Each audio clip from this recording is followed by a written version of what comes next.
1960ರಲ್ಲಿ ಕೇರಳ ಅಳವಡಿಸಿಕೊಂಡ ಮಿಶ್ರತಳಿ ಕಾರ್ಯಕ್ರಮಗಳು ಈ ತಳಿ ಸೇರಿದಂತೆ ಸ್ಥಳೀಯ ಜಾನುವಾರುಗಳನ್ನು ಮಿಶ್ರ ತಳಿಗಳನ್ನಾಗಿ ಪರಿವರ್ತಿಸಿದವು. ಕೆಲವಷ್ಟು ಮಾಂಸಕ್ಕಾಗಿ ಹತ್ಯೆ ಆದರೆ ಇನ್ನುಳಿದವು ಕೃತಕ ಗರ್ಭಧಾರಣೆಯಿಂದಾಗಿ ಕಣ್ಮರೆಯಾದವು. ಒಂದರ್ಥದಲ್ಲಿ ಸಣ್ಣ ಮಾಂಸ ತಳಿಗಳಾಗಿ ಇವು ಹೊರಹೊಮ್ಮಿದ್ದು ಮಾತ್ರ ದುರಂತ. ಕೇರಳದ ಜಾನುವಾರು ವಲಯ ಸಹ ಈ ದೃಷ್ಟಿಯಲ್ಲೇ ಈ ತಳಿಯನ್ನು ನೋಡಿದ್ದು ಮತ್ತೊಂದು ವಿಪರ್ಯಾಸ.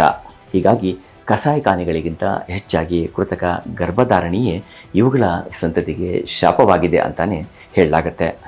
ಹೀಗೆ ಇಂದು ಇವುಗಳ ಸಂಖ್ಯೆ ಸುಮಾರು 2,000ಕ್ಕೂ ಕಡಿಮೆ ಇದೆ ಅಂತಾನೆ ಅಂದಾಜಿಸಲಾಗಿದೆ. ಇದರ ಆನುವಂಶಿಕ ಸಂಪನ್ಮೂಲವನ್ನು ಸಂರಕ್ಷಿಸುವ ಕೆಲಸವನ್ನು ವೆಚೂರ್ ಕನ್ಸರ್ವೇಷನ್ ಟ್ರಸ್ಟ್ ಮುಂದುವರಿಸ್ತಿದೆ. ಈ ತಳಿಯ ಹಾಲಿನಲ್ಲಿ ಹೆಚ್ಚಿನ ಪೌಷ್ಟಿಕಾಂಶವಿದ್ದು A2 ಕೆಸಿನ್ ಪ್ರೋಟೀನ್ ಅಂಶವಿದೆ.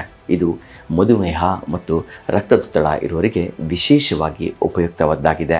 ಇದರ ಹಾಲಿನಿಂದ ಮುಖಕ್ಕೆ ಹೊಳಪನ್ನು ನೀಡೋ ಕ್ರೀಮ್, ಸ್ನಾನದ ಎಣ್ಣೆ, ಕಾಲಿಗೆ ಹಚ್ಚೋ ಬಾಂಬ್ ಸೇರಿದಂತೆ ಸಾಕಷ್ಟು ಉತ್ಪನ್ನಗಳನ್ನು ಈ ಟ್ರಸ್ಟ್ ಅಡಿಯಲ್ಲಿ ತಯಾರಿಸಲಾಗ್ತಿದೆ.